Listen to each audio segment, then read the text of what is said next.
Çox bağışlayan, çox mehriban Allahın adı ilə başlayaq bugünkü söhbətimizə. Allah super ego kimi. Bilirsiniz, indi psixologiya çox dəbdədir və psixoloji bəhslər. Və həmçinin psixoanaliz, şuuraltı mövzuları və s. çox dəbdədir və maraqlı mövzular, söhbətlər var orada.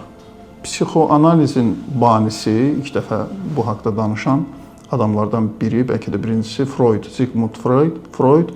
O deməli deyirdi ki, insanla bağlı danışanda üç şeydən danışırdı da məşhurdur. İd, ego və super ego. İnsan üç hissədən sanki ibarətdir. Deyirdi bir iddir. Əslində təsəvvüfdə də, İslam təlimlərində də bu köklər var. Deyirdi bir id var. İd nədir? Təsəvvüfdə, məsələn, İslam təlimlərində buna nəfs-i əmmarə deyirlər. İd nədir? Hər şeyi istəyən, hər şeyi istəyir, gördüyü hər şeyi arzulayan, istəyən, yemək, digər insanın bütün hissləri nə ki var, sərhədsiz hisslər, sərhədsiz istək, bu idə aiddir. Bir də deyirdi ki, super ego var, Freud deyirdi. Super ego nədir? Super ego isə idin əksidir, olmazlar. Yasaqlar, qadağalar, bu ayıbdır, o olmaz, bu belədir, bu doğru deyil, bu filandır və s. Buna deyirdi super ego. Freud super egonu çox qınayırdı. Deyirdi, insan bu ikisinin arasında qalır da, super ego ilə id. İd çox hər şeyi istəyir, super ego dedi ki, heç nə olmaz. Təqribən Freud belə deyirdi. İd deyir, hər şey olar, super ego deyir ki, heç nə olmaz. Ortada qalır ego. Ego nə edir? Gəlir, optimallaşdırır da, bunların ikisinin arasında tarazlıq yaradır. Deyir ki, yox, sən də düz demirsən, sən də düz demirsən, bu belədir, bu belədir, bu olar, bu olmaz və s. Məsələn, cəmiyyət ola bilər, ictimai qınaq qorxusu ola bilər. Bizim super ego nədir? Daxilləşdirdiyimiz yasaqlar, çəkindiyimiz şeylər, daxilimizə saldığımız. Məsələn, tutalım, mən bir nəfərlə tanış olmuşdum. Təsadüfi bir tanışlıq idi. İlk dəfə onu görəndə gördüm, öz qardaşına deyir ki, ayıbdır. İndi cəmaət baxacaq, indi cəmaət görəcək, özünü yığışdır, məsəl üçün. Bu nə deməkdir? Bu o deməkdir ki, o insanda cəmiyyət, insanlar, ətraf mühit super ego kimi çox güclüdür. Aydındır. Super ego bu deməkdir. O ki, bizi tənzimləyir, o yasaqlar, o ayıblar, o olmazlar. Məsələn, id bir çox şey eləmək istəyir də. İd deyir ki, bunu eləyim, onu eləyim, hər şey eləmək istəyir. Super egodur ki, yox, bu ayıbdır, bu olmaz, bunu eləsən bu olar, bunu eləsən bu olar. O insanın qarşısını alır. İndi bu cəmiyyət ola bilər, qanunlar ola bilər, bunların hamısının daxilləşdirilmiş forması ola bilər və həm də Allah ola bilər. Yəni, inancılı insanlarda super ego Allah ola bilər, yox, Allah olmalıdır. Biz deyirik ki, bir inancılı insan cəmiyyətdən, digər şeylərdən, digər məsələlərdən daha çox onun super egosu Allah olmalıdır. Yəni, super egonun yerində Allah olmalıdır. Yəni, nə o sevir, nə o sevmir, nə o yasaqlayır, nə o yasaqlamır və o necədir ümumiyyətlə. Məsələn, cəmiyyətimiz bir super ego kimi neo-freydçilər deyirlər. Mən çox elmi bəhslər eləmək istəmirəm. Freud belə deyirdi, amma Freuddan sonra gələnlər deyirlər ki, super ego yaxşı da ola bilər. Məsələn, bizim əgər yaşadığımız cəmiyyət normal cəmiyyətdirsə, ictimai qınaqları doğru şeylərə köklənibsə, əslində o bizi tənzimləyir, o yaxşıdır, gözəldir, olmalıdır. Ona görə burada çox mühümdür, biz baxaq ki, bizim daxilləşdirdiyimiz Allah, nomen olaraq var, həqiqi varlıq olan, əslində Allahdan söhbət getmir də, onu biz tam bilə bilmirik. Hətta böyüklər, böyük övliyalar, şəxsiyyətlər belə deyirlər ki, Allahın əslində zatı nədir, ondan biz bilə bilmərik. Amma bizim bildiyimiz, bizim tanıdığımız Allah, bizim daxilləşdirdiyimiz Allahın necə olması çox mühümdür. Problem Allahımızdadır. Yəni, Allah inancımızdadır, Allaha baxışımızdadır. Problemin kökünü həm də inancılı cəmiyyətlərdə orada axtarmaq lazımdır. Bu insan niyə tənbəldir? Bu insan niyə zirəkdir? Bu insan niyə depressiyadadır? Bu insan niyə tükənib? Bu insan niyə çarəsiz qalıb? Yaxşı və pis də problemi həm də əsas Allah super egosunda axtarmaq lazımdır. Onun Allahı necədir? Məsələn, seanslarda bu reallıqdır da. Biz Avropada yaşamırıq, ateist cəmiyyət deyil. Dünyanın bir çox cəmiyyətləri də var ki, Avropada da inansız cəmiyyətlər. Ona görə biz onun Allahını da terapiyada təftiş etməliyik. Yəni təftiş bəlkə doğru ifadə deyil, təhlil etməliyik. Yəni Allahını tanımalıyıq ki, sənin Allahın necədir ki, sən bu vəziyyətdəsən? Sənin super ego olaraq Allahın necədir? Məsələn, bir insanın düşünün, hətta mən istəyirdim bu təlimin adını qoyam, tanımadığımız Allah. Müşfiq müəllimin bir kitabı var, tanımadığımız Konfutsi. O deyir ki, mən ona görə kitabın adını elə qoydum ki, araşdırdım, gördüm Konfutsi ilə bağlı xeyli təqdimatlar var Azərbaycanda. Amma hamısı da yanlış, yarımçıqdır, doğru deyil, düz başa düşməyiblər əslində Konfutsini. Ona görə götürür bir kitab yazır və tanımadığımız Konfutsi, yəni əslində Konfutsi belə olmalıdır. İndi yeri var, inanın ki, bir kitab yazılsın və çox belə samballı bir kitab olsun, adı olsun tanımadığımız Allah. Yəni Allah əslində, yəni səmavi təlimlərin təqdim etdiyi, bəlkə məsələn səmavi təlimlərin içində dağınıq formadadır, pərakəndə formadadır. Bunu bir konsept halına salmaq ki, tanımadığımız Allah, Allah əslində necədir, necə olmalıdır? Allah necədir və necə olsa bizi xilas eləyə bilər, bizi müvəffəq eləyə bilər. Cəmiyyətin uğursuzluğunu biraz da onların Allah inancında axtarmaq lazımdır. Super egolarında axtarmaq lazımdır. Cəmiyyətin bədbəxtliyini, cəmiyyətin sönüklüyünü, depressiyada olmasını və s. biraz da burada axtarmaq lazımdır. Düşündük ki, Ramazan, mübarək Ramazan ayı gəlib, bu ay qabağı belə bir mövzu bəlkə də deyil, aktual olar və bu haqda danışmaq bəlkə də yaxşı olar. Tanımadığımız Allah və Allah super ego kimi. Necə tanıyırıq onu? Məsələn, Allahı necə tanıyırıq? Necə daxilləşdirmişik onu? Deyir, bir filmlərdən birindədir, Allah bizim Allahdır, keçər günahımızdan. Allah bizi hələ saxlasın, hələ sabahımızdan. Allah bizim Allahdır. Doğrudan mı Allah bizim Allahdır? İşin bu tərəfi də var. Biz Allah'a çox layal da təqdim edə bilərik. Ki, bəzən belə olur da, Allah bizim Allahdır, bağışlayandır, vur çartlasın yəni. Belədirmi? İşin bu tərəfi də var ha. Təkcə o qəddar tərəfi, sərt tərəfi deyil. Allah necədir? Bizə təqdim olunan Allah əslində necədir? Problem burada axtarmaq lazımdır. Bir cəmiyyət görsən, meşan cəmiyyətdir, tənbəl cəmiyyətdir, öz işində, öz vecində, filan bəs məkan. Elə deyirsən ki, filan şey deyir, Allah şəfa versin. Deyirsən, başım ağrır, Allah şəfa versin. Deyirsən, filan problemi, Allah kömək olsun. Sən, bu görünür ki, Allahla bağlı təsəvvürləri doğru deyil də. Yəni, hər şeyi Allahın boynuna yıxmaq. Doğrudan mı Allah belə bir varlıqdır, gözləyir orada? Mən də oturun istirahət edin, hər şey atın mənim boynuma, mən buradayam da, mən varam. Doğrudan mı belədir? Doğrudan mı Allah bizim Allahdır? Gəl bura. Keçər günahımızdan. Ona görə bu təqdimat həddindən artıq vacib və əhəmiyyətli təqdimatdır.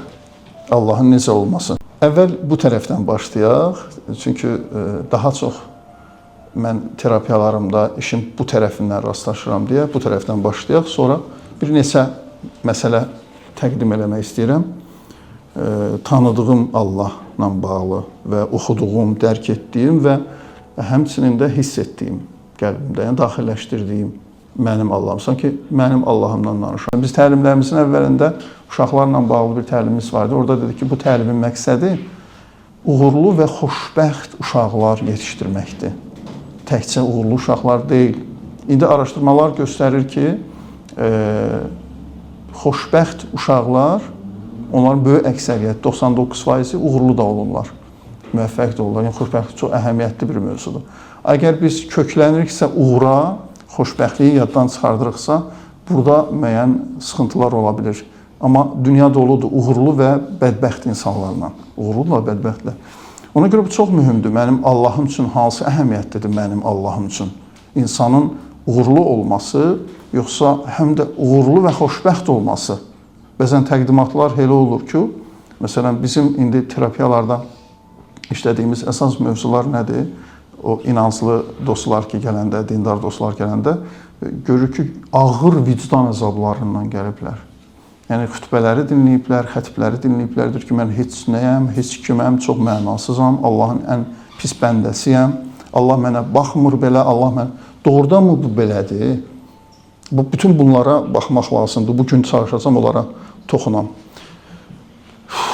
Birinci məsələ elə buna toxunmaq olar ki, dostlar, sadə olduğu qədər böyük bir həqiqətdir. Mən istəyirəm ki, dostlar bunun üstündə düşünsünlər və fərqindəlikləri olsun. İslam təlimlərində ən məşhur zikir hansıdır? Allahu Əkbər, düzdür? Namaz da ondan başlayır. Allah Əkbər nə deməkdir? Allah böyükdür deməkdir. Amma bu bizim üçün o qədər bəstləşib, monotonlaşıb, adiləşib də. Amma görün nə dəhşət sözdür də. Bir bunun dərinliyinə baxın, Allah böyükdür. Və bu açılmalıdır. Allah böyükdür nə deməkdir? Doğrudan mənim qəlbimdə hiss etdiyim Allah böyükdür. Allah böyükdür. Birinci təqdimat budur. Mənim Allahım böyükdür. Xırdaca deyil, böyükdür. Bir insan belədir də, müqayisə kimi məcburdur bu müqayisələr. Bir böyük şəxsiyyət düşünün. Qəlbi geniş, qəlbi böyük bir şəxsiyyət düşünün sizin arxanızda, sizin yanınızda. Xırdaca deyil, böyükdür, qüdrətlidir, əzəmətlidir. Yəni, böyüklüyün içində o qədər söhbət var ki, Allah böyükdür. İnsan buna inansın ki, Allah böyükdür. Və bunu hiss etsin qəlbindəki Allah böyükdür. Bunun üzərində dayanmaq lazımdır və bunu daxilləşdirmək lazımdır Allahın böyüklüyünü. Deməli, biz necə təsəvvür eləyirik? Məsələn, mənim hiss etdiyim Allah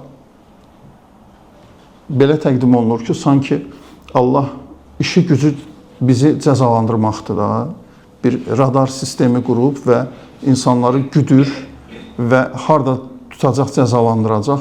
Halbuki Allah böyükdür, Allah haldan anlayandır, Allah başa düşəndir, Allah bəndəsini tanıyır, Allah bəndəsinin imkanlarını bilir. Allahın bilici olmağı var, Allah bilir. Quran-Kərim davamlı olaraq təkid edir ki, Allah görür, bilir. Biz nədənsə ancaq negativ şeyləri köklərir, yəni günahları bilir, yəni xətalarımızı bilir. Yox, Allah yaratdığını bilir də, bilir ki, bu zəif varlıqdır. Onun resurslarını bilir, onun imkanlarını bilir, onun qüdrətini bilir, onun hansı gendən gəldiyini bilir, onun olduğu ortamı bilir. Bunların hamısının fərqindədir. Ona görə onun dəyərləndirməsi doğrudur. Allah haldan anlayandır, Allah başa düşəndir. Biz böyük insanlarda, böyük bildiyimiz insanlarda bu əlamətləri görürük. Bir insan böyükdür demək nə deməkdir? Böyük insandır.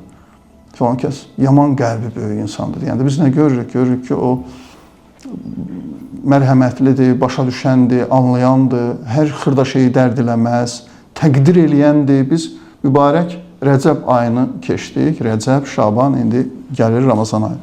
Rəcəb ayının gündəlik dualarında belə bir hissə var, çox maraqlıdır.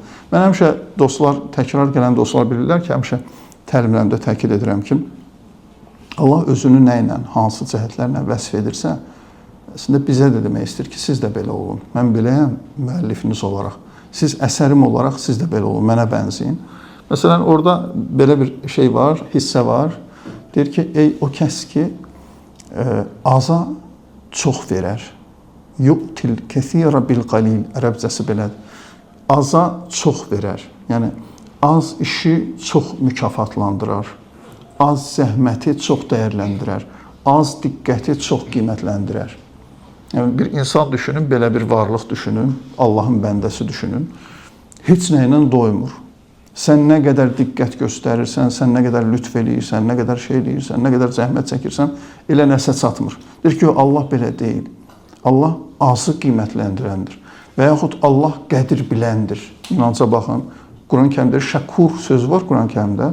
Üstadlardan biri onu belə gözəl tərcümə edir. Dedi, şəkur, yəni qədir bilən. Allah qədir biləndir. İnsan bunun fərqində olsun. İkinci bəhs ki, danışmaq istəyərdim Allahla bağlı. Bundan ibarətdir ki, belə bir fəlsəfi maraqlı bəhs var. Günahla cəzanın əlaqəsi haqqında. Bir xəta var, bir də o xətaya olan cəza var. Bir günah var, bir də günahın cəzası var. Fəlsəfi nöqteyi nəzərdən deyirlər ki, günahla cəzanın arasında əsas iki növ əlaqə ola bilər. Bir, ontoloji əlaqə deyirlər, yəni həqiqi əlaqə. Bir də konvensial əlaqə ola bilər. O nədir? Çox maraqlı bir bəhsdir. Məsələn, tutalım, biz yaşıl işıqda keçməliyik, qırmızı işıqda dayanmalıyıq. Bütün bu dayanmasaq, keçsək, tutalım, cərimə gələcək. Düzdür? Bu qırmızı işıqdan keçməklə cərimənin arasında bu konvensial əlaqə deyirlər buna. Tutalım, bir elin ağsaqqalı yığışır, deyir ki, bundan sonra bu kənddə yalan danışanları kənddən çıxardacağıq, məsələn. Buna deyirlər konvensial əlaqə. O kənddən çıxarılmaqla yalan danışmağın arasındakı əlaqə belə bir əlaqədir. Bir də var ontoloji əlaqə, həqiqi əlaqə. Məsələn, tutalım, burada su, mən düşünürəm ki, bu sudur, amma əslində bu zəhərdir. Mən onu içirəmsə, zəhərlə ölümün arasında ontoloji əlaqə var, həqiqi əlaqədir də, bunu konvensial əlaqə deyil. İndi bütün bu bəhsi biləndən sonra biz deyirik ki, deyirlər ki, günahla cəzanın arasında əlaqə konvensial əlaqə deyil. Bizə elə gəlir ki, konvensial əlaqədir, ontoloji əlaqədir, həqiqi əlaqədir. Yəni, tutalım, filan günahı eləmək insanda, necə ki, zəhər içəndə zəhər insanı öldürür, onunla bağlı deyilən cəzalar əslində Allah burada sadəcə xəbər verəndir. Allah cəza kəsən deyil. Allah sadəcə bu əlaqədən xəbər verir. Deyir ki, məsələn, düşünün ki, siz bir yoldan gəlirsiniz və görürsünüz ki, o yolun axırı uçurumdur, yaxud orada vəhşi heyvanlar var, məsəl üçün. Və siz gəlirsiniz, bundan xəbər verirsiniz ki, qardaş, kimsə gedir ora. Deyirsiniz ki, orada belə bir şey var, orada uçurumdur, orada vəhşi heyvanlar var. Siz onu yaratmamışsınız, o reallığı. Siz sadəcə ondan xəbər verirsiniz ki, bax, bu budur, bunun axırı budur. Buna deyirlər ontoloji əlaqə. Allahın səmavi təlimlərində danışdığı, israrla dediyi, bu uçurumdur, cəhənnəm təhdidi və s. və s. hamısı mən belə hiss edirəm, belə öyrənmişəm ki, bu ontoloji əlaqədən bizə xəbər verməkdir. Cəzalandırmaq məqsədi yoxdur. Yəni, belə deyil ki, Allah cəzalandıran bir varlıqdır, durub gözləyir ki, sən bir xəta eləsən və cəzalandırsın. Allah bundan sadəcə xəbər verir. Bu təqdimatda Allah cəzalandıran deyil, xəbər verəndir. Zaten Peyğəmbərlərlə bağlı danışanda Quran-Kərimdə deyir də bəşiran və nəziran. Onlar gəldilər ki, müjdəçi olsunlar və xəbərdar eləyən, qorxudan olsunlar, xəbərdar eləyən olsunlar. Müjdəçi olsunlar gözəlliklə bağlı, gözəlliklərlə bağlı. Desinlər ki, məsələn, bu yolun axırında gözəllik var. Belə yaşamağın axırı gözəllikdir. Bütün hallarda Allah bundan xəbər verəndir. İnsan Allahla bağlı belə təsəvvürü olanda düşünürəm ki, Allahla ünsiyyəti yaxınlaşır. Yəni, biz Allahı müxtəlif təqdimatlarda qorxulu, cəza kəsən, pusquda dayanan və s. bizi güdən, cəzalandırmaq istəyən bir Allah kimi görəndə sanki bir qorxulu bir təsəvvür olur onunla bağlı. Bir də var ki, biz deyirik ki, xeyr, onun bütün israrı buna görədir ki, bu cəhənnəm təhdidləri və s. buna görədir ki, o bir uçurumdan xəbər verir bizə. İsrarla deyir ki, bax, bunun axırı yoxdur. Bunu lokal olaraq görünə bilər ki, bu uçurum deyil, amma böyük baxanda məsələ uçurumdur, bunun axırı yoxdur, bizi çəkindirir, bizə bütün bu təhdidlərlə əslində bizi o yoldan çəkindirmək istəyir. Məsələn, biz o yolun axırındakı uçurumdur da, məsələn, bir tanımadığımız bir yad insan olsa əgər, biz ona 3 dəfə, 4 dəfə deyərik, o israrla gedmək istəsə, ondan durub dava eləyən deyirsən ki, adam deyir ki, mən gedirəm, eybi yoxdur. Amma bir doğmamız olanda, yer gələndə hətta onu tutalım, zədələyərik də. Burada bir dənə görüş var idi, narkomaniya ilə bağlı bir kitabın təqdimatı idi. Orada müxtəlif qurumlar iştirak edirdilər və orada belə bir bəhs oldu. Gördüm ki, valideynlərin üstünə çox düşüblər. Valideynlər, bütün günahlar onların üstündədir. Valideynlər, sərt valideynlər qədimdən uşaqlarını cəzalandırıblar. Hətta kitabda da bu var idi. O Flamaster adında kitabdır, roman yazılıb, narkomaniya ilə bağlı. Orada da güc bunun üstündədir ki, valideynlərin sərtliyi, cəzalandıran olması və s. uşaqların belə yollara düşməsinin səbəbi ola bilər. Bundan danışılır və müzakirədə də bu söhbət gedir. Mən orada elə bir ki, özümə qəribə bir şey gəldi. İçimdən dedim ki, yox, mən biraz valideynləri müdafiə eləmək istəyirəm. Orada bu cümləni dedim ki, övladını döyən valideyn də xoşməramlıdır. Bu, ona bəraət qazandırmaq cəhdi deyil. Bu sadəcə onun xoşməramını görməkdir. Ola bilər cahildir valideyn, düz eləmir. Bu başqa söhbətdir. Amma məramı xoşdur. Uşağının üstünə əsəbləşən, onu döyən, onu vuran, bu da bir tərbiyə üsuludur da, qədimdən belə görüb və belə formalaşıb. Ola bilsin ki, səhvdir, amma xoş məramlıdır. Onlar uşaqlarını bu formada həqiqətən cəzalandırmaq istəmirlər. Sadəcə bir uçurumdan, bildikləri bir yerdən çəkindirməyə çalışdırırlar. İstəyirlər bu ən sərt formada övladlarını o uçurumdan çəkindirsinlər.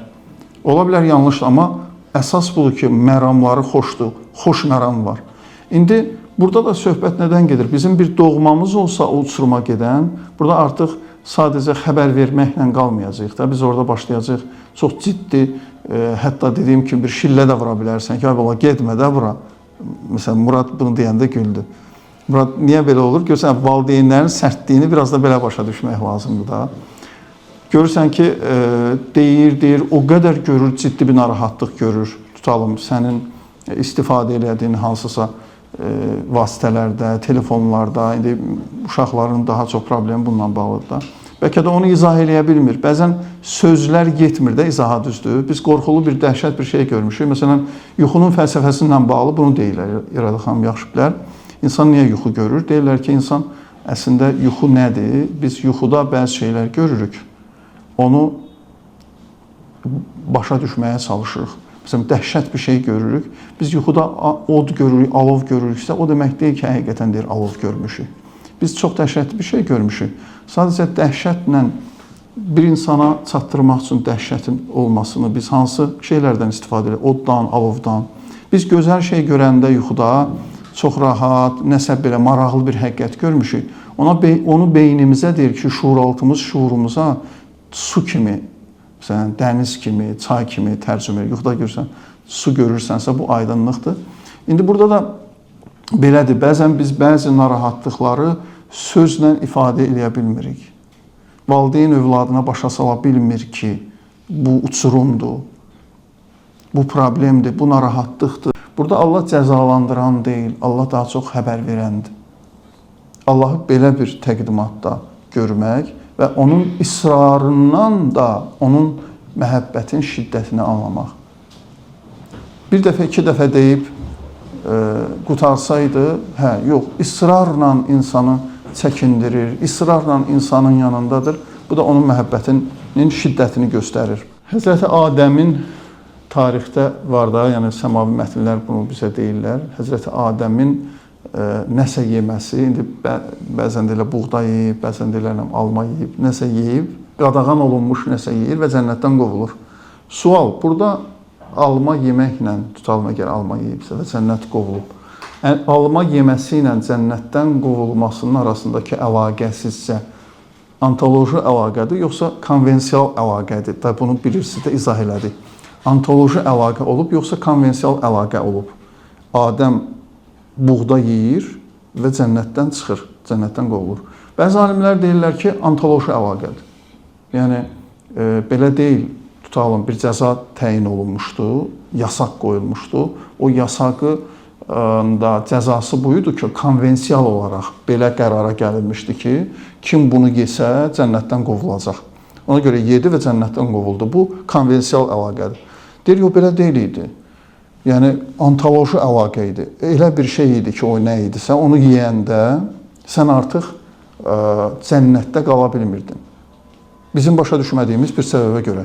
Sən artıq onu yeyəndən sonra onun təbii, həqiqi səbəbi, ontoloji səbəbi bu idi ki, sən cənnətdən çıxmalıydın. İndi tutalım, düşünək ki, bu versiyanı götürək, deyək ki, Adəmin almanı yeməsi ilə cənnətdən qovulmasının arasında konvensial əlaqə var idi. Yəni, Allah Teala bir yasaq qoymuşdu və o yasağı Adəm pozdu deyə cənnətdən qovuldu. Əgər belə də olsa qiymətlidir, bu da bir fərqindəliyi göstərmək üçündür. Bizim bir professor var idi, Moskva psixologiyada oxuyanda, o onun üçün həssas məsələ idi. Aytoriyada gəzişirdi, deyirdi ki, dünyada bəşəriyyətin, insanlığın yalnız bir günahı var. Qalanları törəmə günahlardır. Yalnız bir günah var, qalanlar törəmədir. Nədir o günah? Deyirdi, kiçiyin böyüyü dinləməməsi. Sonra başlayırdı sitatlar gətirməyə, müxtəlif səmavi mətnlərdən ki, bax belədir, buna israr edirdi. Məsələn, dedi ki, Adəm Allahı dinləmədi. Yəni, kiçik, böyüyü dinləmədi. Bütün problemlər oradan başladı. Bu, konvensial əlaqə də ona görə idi. Yəni, Allah demək istəyirdi ki, bax, ola bilər, burada ontoloji əlaqə yoxdur, sən almanı yeyən kimi avtomatik çıxmayacaqsan, zəhəri içən kimi ölməyəcəksən. Amma mən sənə öyrətmək istəyirəm ki, bu mədəniyyət olmalıdır. Kiçik, böyüyü dinləməlidir. Yol budur, vacib budur. Bu çox böyük bir mədəniyyət. İsrarla bunu deyirdi. Sonra hiss edirdi ki, bizim bəlkə də etirazlarımız var, indi gənclərdir də. Deyirdi, mən demirəm ki, böyüyü tənqid eləmək olmaz. Mən demirəm, böyüyü kör-körənə dinləmək lazımdır, tənqid etmək olmaz, ona söz demək olmaz falan. Mən deyirəm ki, əvvəl bir dinləyin. Həqiqətən də bugün baxsaq belədir. Böyük deyəndə təkcə valideynlər söhbət getmir də. Məsələn, mənə görə səmavi mətnlər elə böyükdülər. Kimlər bu səmavi mətnləri 2 dəfə oxuyub tənqid eləyirlər, nə bilim, üsyan eləyirlər, falan eləyirlər. Ay qardaş, bu zamanın məngənəsindən keçib gəlmiş mətnlərdir. Buna əvvəl bir anlamağa çalışmaq lazımdır, bir dərindən baxmaq lazımdır ki, mesela Peyğəmbərlə bağlı elə görsən ki, üzr istəyirəm ifadəmə görə, uşaq-muşaq görsən, adını çəkərək elə bir formada davranır onlarla ki, belə olmasa, yəni, bu belə doğru deyil. Əvvəl bir anlamağa çalışmaq lazımdır, başa düşməyə lazımdır. Xeyli yoldan sonra demək olar ki, belə deyil, belədir, belə deyil, belədir. Deyirdi, bu konvensial əlaqə odur. Burada Allahın bəlkə də ilk sınaqda insanın qarşısına bir imtahan kimi qoyduğu ki, sən kiçik böyüyü dinləməlidir. Dinləməyəndə problem olacaq. Deyir ki, bəşəriyyətin yalnız bir problemi var, o da kiçiyin böyüyü dinləməməsidir. Bir neçə dəfə təkrar olandan sonra yadıma gəlir, mən bir dəfə dedim ki, mənim bir əlavəm var. Dedi, buyur, dedim ki, mən olsaydım cümləni tamamlayardım da, belə deyərdim, kiçiyin böyüyü və böyüyün də kiçiyi dinləməməsi. Bugünümüzün problemi ümumiyyətlə dinləmə problemidir. Heç kim kimi dinləmir. Heç böyük də kiçiyi dinləmir. Düzdür, burada dinləmək sözü başqa mənadadır da. Kiçiyin böyük dinləməsi demək başqa şeydir. Böyüyün kiçiyi dinləməsi başqa şeydir. Amma hər halda da, yəni belə bir problem var. Super ego, Allah super ego kimi dedik ki, onu araşdırmaq lazımdır ki, bizim Allahımız, bizim tanıdığımız, bizim inandığımız, bizim hiss etdiyimiz Allah necədir? Bu çox mühümdür. Problem oradadır, problem Allahımızdadır. Yəni şey mənasında Allahımızda da. Problem oradadır ki, biz o super ego olaraq Allahı necə daxilləşdirmişik? Bizim Allahımız təqdir eləyən Allahdır, yoxsa bizim Allahımız narazıdır həmişə? Məsələn, bəzilərinin Allahı gözün daim narazıdır. Belə insan görmüsünüz, həmişə narazıdır da. Mən belə bir valideyn övlad görmüşəm. Məsələn, şükürsüz, Məsələn, onun motivasiya dili o da. Məsələn, valideyn övladına heç vaxt təqdir eləmir. Hələ mənim yanımdadır ki, sıfırdır deyir, sıfır. Bəs ona deyirəm ki, bəs bu adam belə eləyib, oxuyub və s. Bunu sən belə eləyirsən, o mənə deyir ki, təqdirə ehtiyac var, deyir, yox, mən ona təqdir eləsəm, deyir, o özündən razı olar və qutarar da, inkişaf eləməz. Halbuki əksinə düşünür, adam deyir, bir dənə mənə təqdir eləsin, dağı yerindən oynadım da. Bu elə mənə deyir ki, belədir, bu sıfırdır falan. Bəzi adamlar belə də narazıdır. Və bunu Allahı super ego kimi onun Allahına baxanda görsən, daxilləşdirdiyi Allahı, onun inandığı Allahı da elədir. Narazı da daim. Nə inirsən narazıdır. Belə bir Allah düşünün. Doğrudan da bizim Allahımız belədirsə, əgər, əstağfurullah, sosiologiyadan xəbəri yoxdur deməkdir. Mən həmişə deyirəm, dostlar, biz özümüzü götürüb, əgər bir büyünün insanı götürüb Peyğəmbər dövrü ilə özünü müqayisə edirsə və məyus olursa, bu yanlışdır. Və yaxud hansısa xətib belə bir müqayisələr aparırsa və insanları qınayırsa, bu o deməkdir ki, sosiologiyadan xəbəri yoxdur, mühitdən xəbəri yoxdur, fərqli mühitlərdir, fərqli dövrlərdir və bütün bunların menyuya daxil edilməli və sonra hökm kəsilməlidir. İndi çıxırsan hər yerdə sistemli olaraq hər yer şeytandır, hər tərəf. Və bugün əgər bir insan Allah deyirsə, bugün əgər bir insan Allahı tanımaq istəyirsə, bugün bir insan düşünürsə ki, Allah onu axtarır, Allah onu tanımır. Ümumiyyətlə, bu mövzular çox qiymətli, çox dəyərli mövzulardır. Yerin, zamanın, məkanın, mühitin məsələyə çox dəxli var. Əgər biz insan olaraq bunu başa düşürüksə, Allah başa düşəndir. Necə bizim bu cəhdlərimiz dəyərsiz ola bilər? Necə belə ola bilər ki, biz tamına, kamil bir bəndə olmalıyıq, ondan sonra düşünməliyik ki, hə, indi bəlkə Allah razıdır. Ümumiyyətlə, bu yanlış yanaşmadır.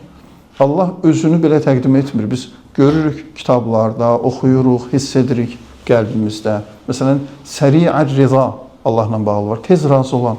O tez razı olan adamlar var, tez barışır. Məsələn, mən eləyəm də.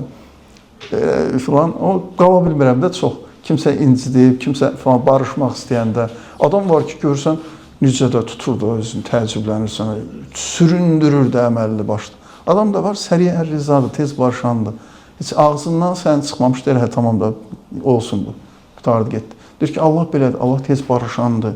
Allah uzatmayacaq, Allah çürütməyəcək. Allah razı qalandır, Allah azad çox verəndir. Bax, belə bir Allah olmalıdır bizim Allahımız. Doğru Allah, tanımadığımız Allah bundan ibarət. Yoxsa daim narazı, daim belə Allahı necə sevmiyorlar? Deməli, üçüncü məsələ ki, danışmaq istəyirdim.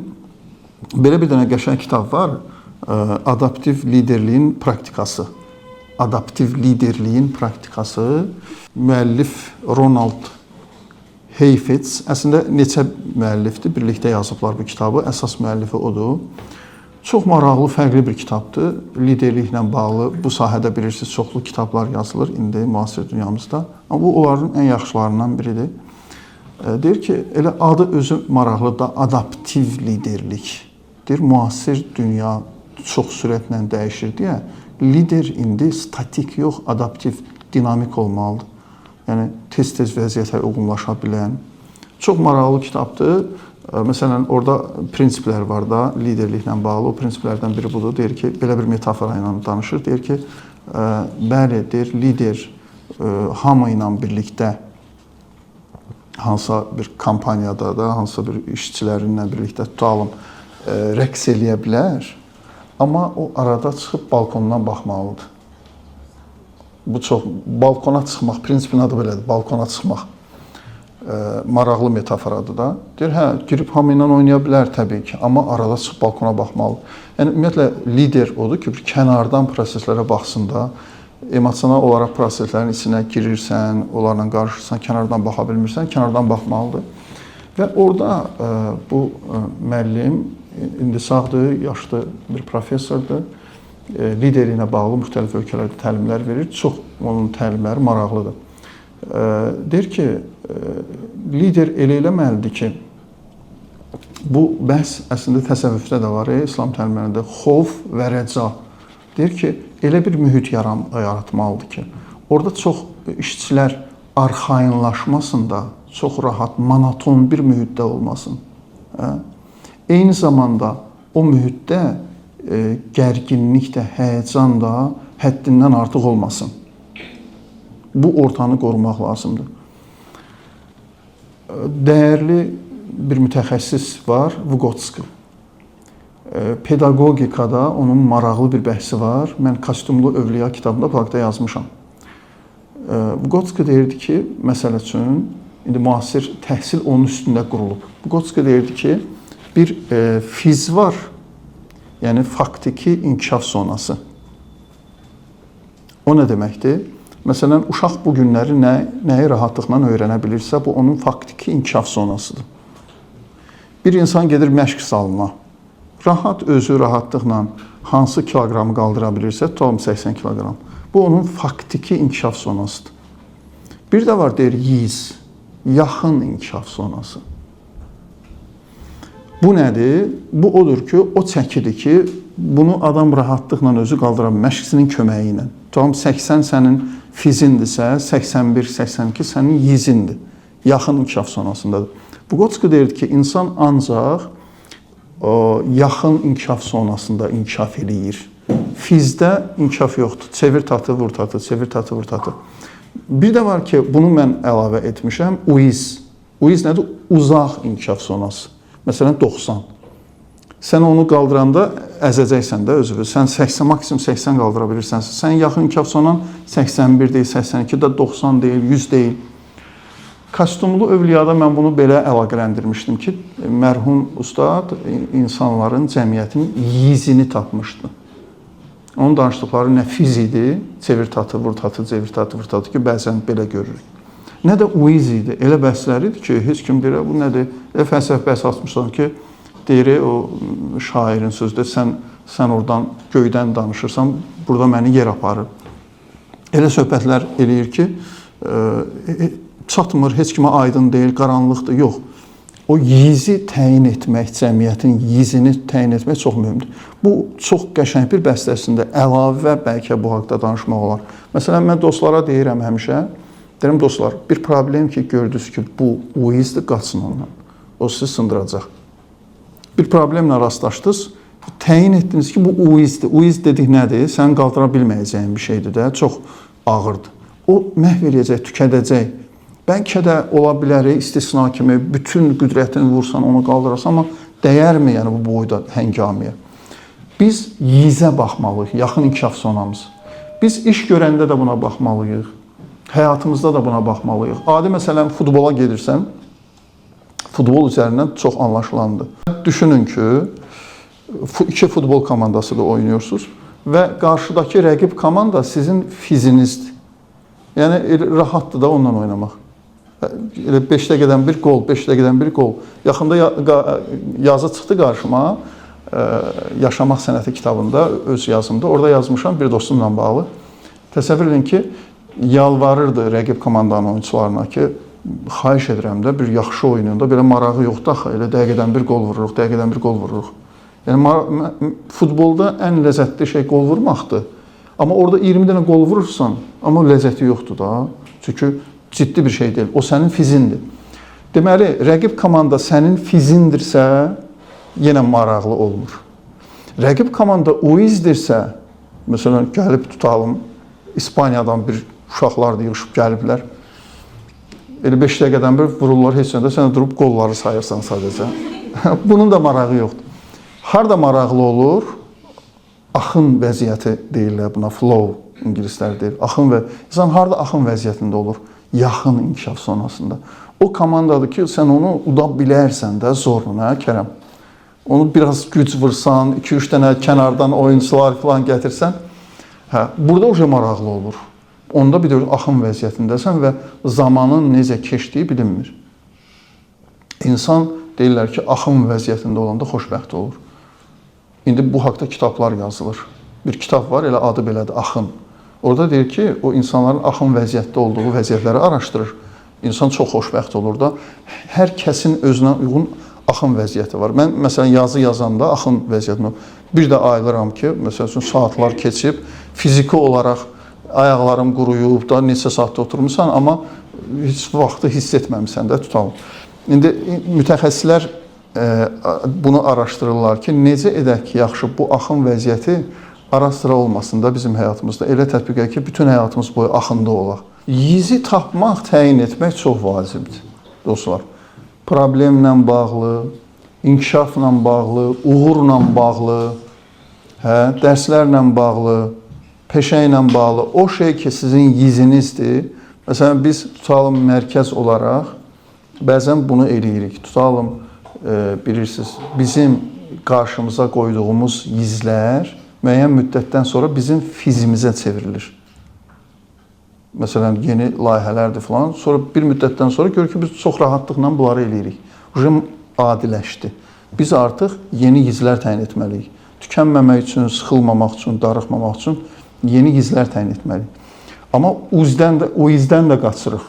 Məsələn, gəlirlər, elə təkliflər, ay, böyük söhbətlər. Sən görürsən ki, bu real imkanlar deyil də, təklif olaraq yaxşıdır, amma bunun altında əzilərsən. Ona da qaçmırsan. Ona görə o yizi təyin etmək çox vacibdir. İndi bütün bu bəhsləri niyə edirik?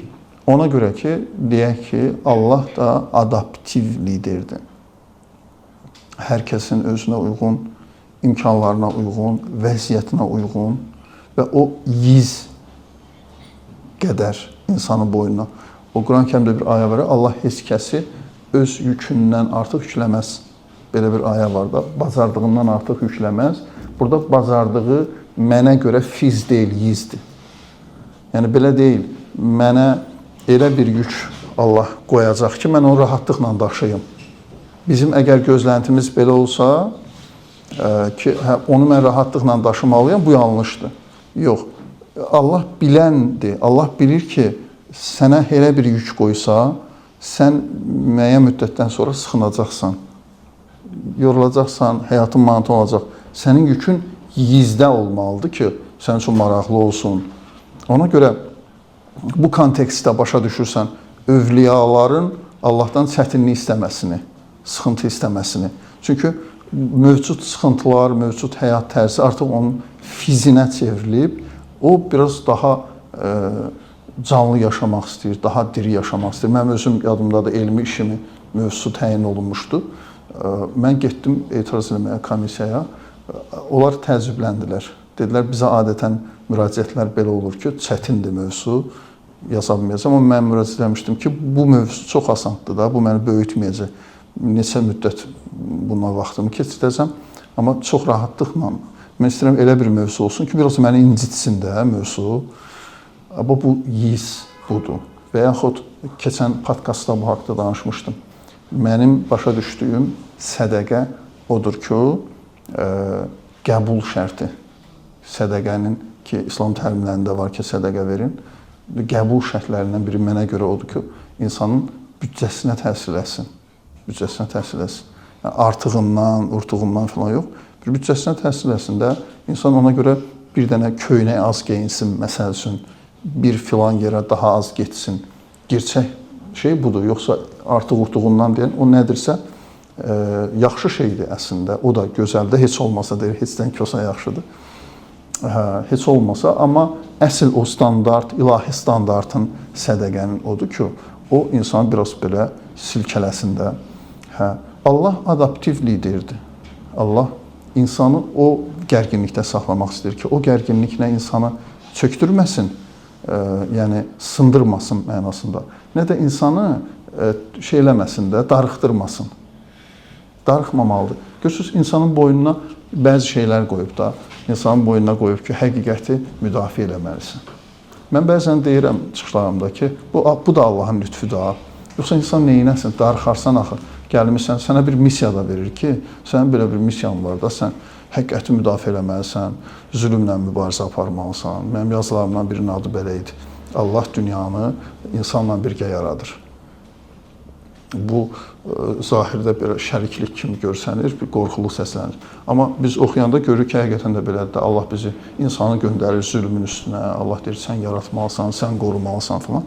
Sanki dünyanın yaradıcılıq işində insanı da özünə qoşub. Ki, insana bir maraqlı olsun, biraz çətinliyə salır. Keçən səfər burada bir təlimimiz var idi, dostumuz gəlmişdi, çox maraqlı bir şey dedi, çox xoşum gəldi. Dedi, mənim anladığım, oxuduğum, araşdırdığım qədər Allah deyir ki, insanı öz başına buraxır.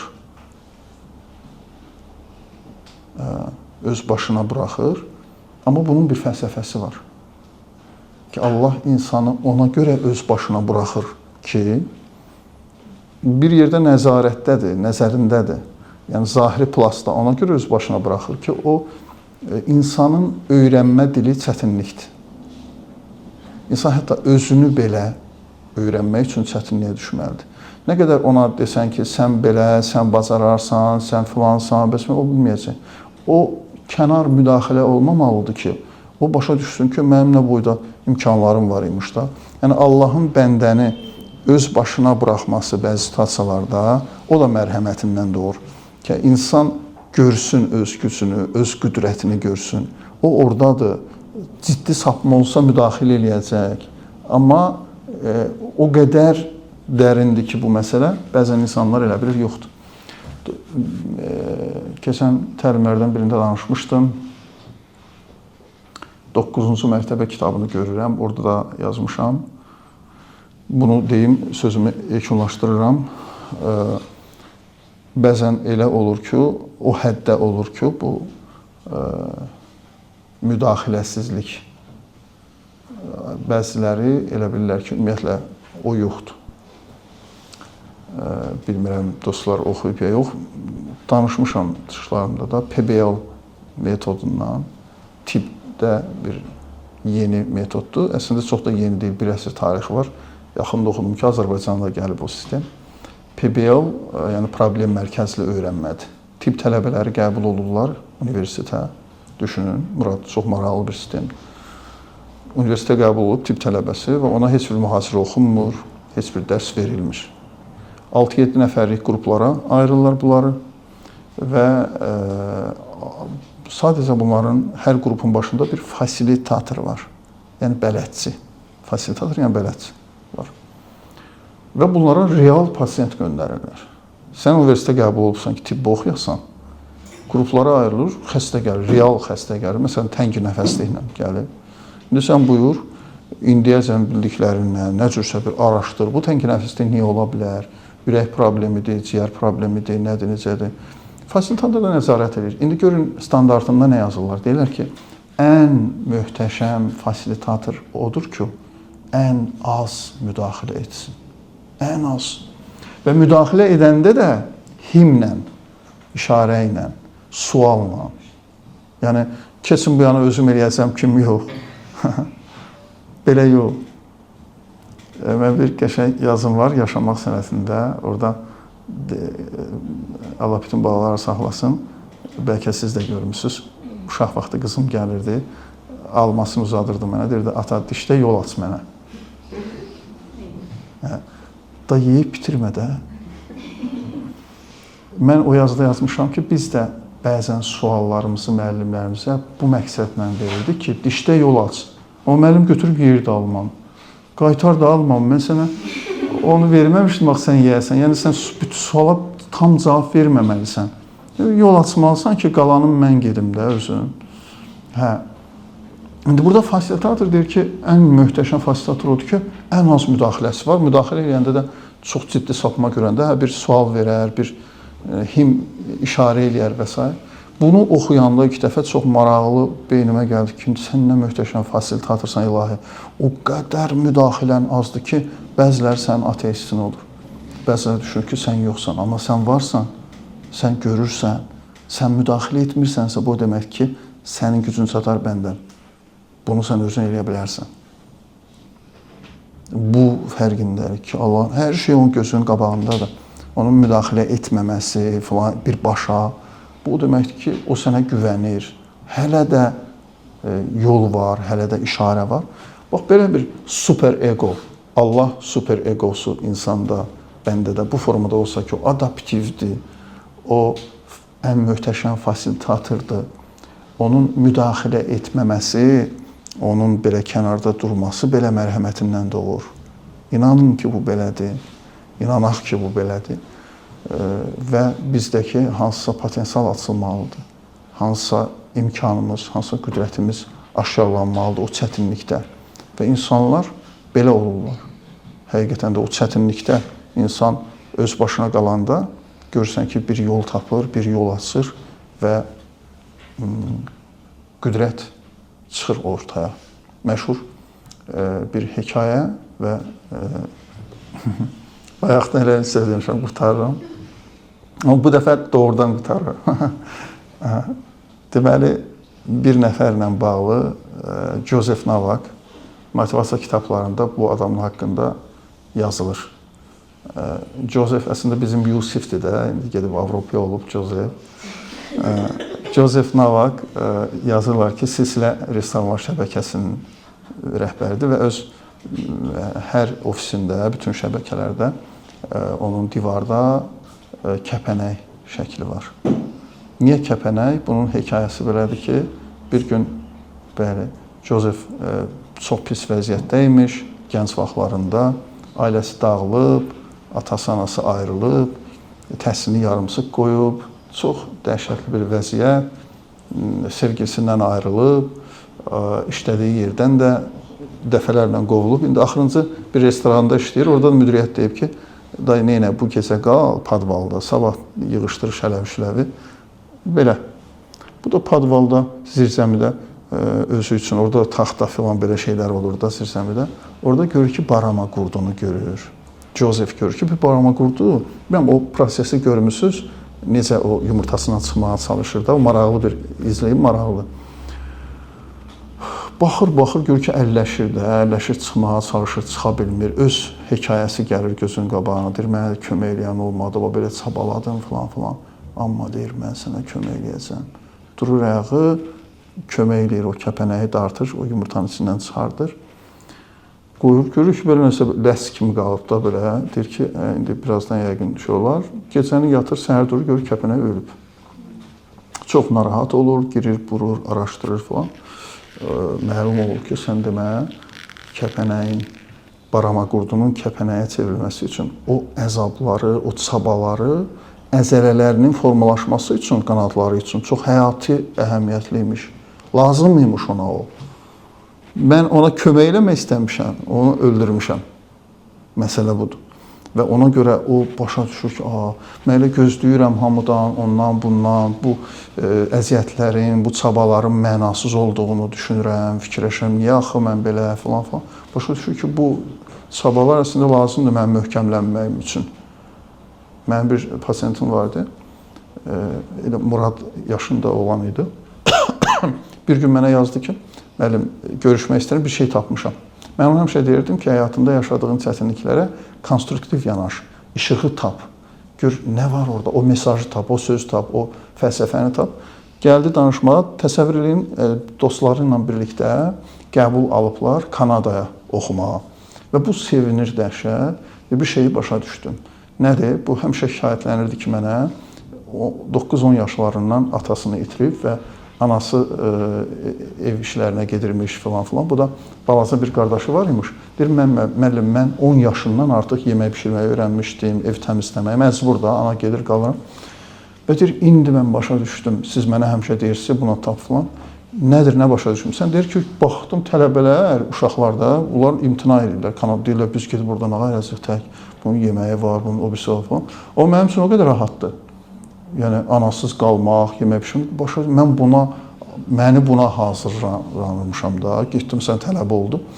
İndi, məsələlərə belə baxanda, doğrudan da insan biləndə ki, Allahın öyrətmə dili çətinliyə salmaqdır. Mənim indi oğlum, sizin övladınız gəlib desə ki, ata, özümü biraz zəif hiss edirəm də belə, fiziki olaraq. Özümü zəif istəyirəm. Məsələn, mən nə etməliyəm? Bir iynə mi vurmalıyam, nə varma o gün? Onu yazdıracam idmana ki, biraz əzəlləri. İdman da nədir? Çəkidir, əziyyətdir də, əziyyətli bir şeydir. Bu başqa yolu yoxdur da.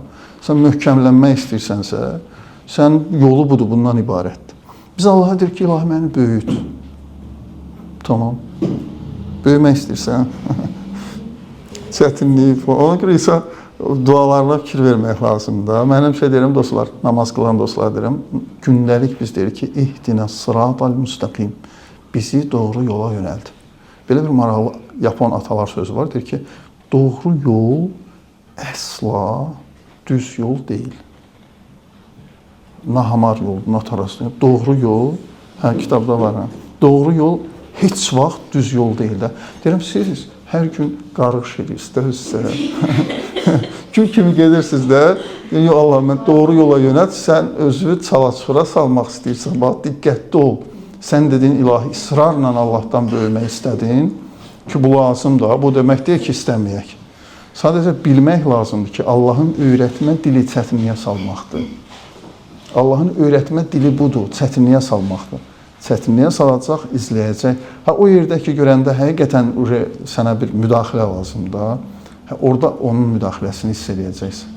Amma ora qədər ki, sən özün bunu bacararsan, o kənarda dayanacaq və sən düşünəcəksən ki, əstəğfurullah, o yoxdur. Yəni ateizm fəlsəfəsi biraz da şər fəlsəfəsi üzərindən gəlir də. Əsasən dünyada Allahı inkar edənlərin ən böyük fəlsəfələri, ən böyük dəlillər, arqumentləri gördükləri dünyadakı şərri, bəlanı izah eləyə bilmirlər, başa düşə bilmirlər. Ona görə deyirlər ki, o varsa niyə bu bəlalar, bu narahatlıqlar var? Bu da elə bir ki, bir teodiseya deyirlər də, Allahı müdafiə cəhdidir, başa düşmə cəhdidir ki, əslində məsələn belə də ola bilər. Yəni, belə Allah super ego kimi buna təkid eləmək istədim ki, Allahımızı bir şey eləyək də, çək-çevir eləyək. Problem orada ola bilər. İnandığımız Allahda, hiss etdiyimiz Allahda. Orada hər şey yaxşı olsa, deyilənlər kimi olsa, doğru olsa, düşünürəm ki, həyatımızda bir çox şeylər qaydasına düşər. Buna da xüsusilə təkid eləmək istəyirəm bir daha ki, rahatlaşdırmasın bu sizi. Biraz bu tərəfdən çox danışdıq. Adaptiv liderlik deyəndə budur. Yəni, Allah, mənim inandığım Allah ədalətlidir. Bu çox vacib məsələdir. Ədalətlidir. Sən düşünürsən ki, sən 5 eləyəcəksən, filan kəs 15. İkinizə də deyəcək ki, müsavatçı deyil Allah, ədalətçidir. Deyəcək, bu sinifdə hamıya elə 5 qoyum. Mənim kimi deyil də. Məsələn, mən müsavatçıyam tutalında. Hamı yaxşıdır, hamı qəşəngdir falan, yox. Allah ədalətlidir. Yox. Bu da yaxşıdır, amma bu daha yaxşıdır. Bu daha çox çalışır. Bu daha, biraz da bax, bu tərəfinə təkid eləmək istəyirəm ki, bu formada Allahı təsəvvür edəndə Allah bizi arxayınlaşdırmaq üçün deyil. Ki, mən buradayam, rahat olun falan, yox, belə deyil. Allah deyir ki, bəli, sən zəhmət çəkməlisən, amma mən varam. Mən çoxdan bir cümlə yazmışdım ki, Allah hər məzlumun yanında deyil. Qırğın düşmüşdü. Necə yana, siz belə falan deyim, yox. Allah hər məzlumun yanında deyil. Allah zülmlə mübarizəyə qalxmış məzlumun yanındadır. Belə, bu aksiomadır. Yəni, sən məzlumsan, Allah gələcək. Sən özün neyinirsən bunun üçün? Mən məzlumam, oturmuşam, uzanmışam, evdə yatmışam, tapşırmışam, Allah özünə seyir. Belə bir şey yoxdur. Sən özün qalxmalısan ayağa, bir şeylər yapmalısan ki, Allah sənin əlindən tutsun, Allah sən deyir, səndən hərəkət, məndən bərəkət. Əgər bərəkəti görmürsənsə, ona görədir ki, o da hərəkəti görmür. Bərəkət vermirsə, hərəkət görmür. Məsələ budur. Təşəkkür edirəm, ümid edirəm faydalı oldu, maraqlı oldu.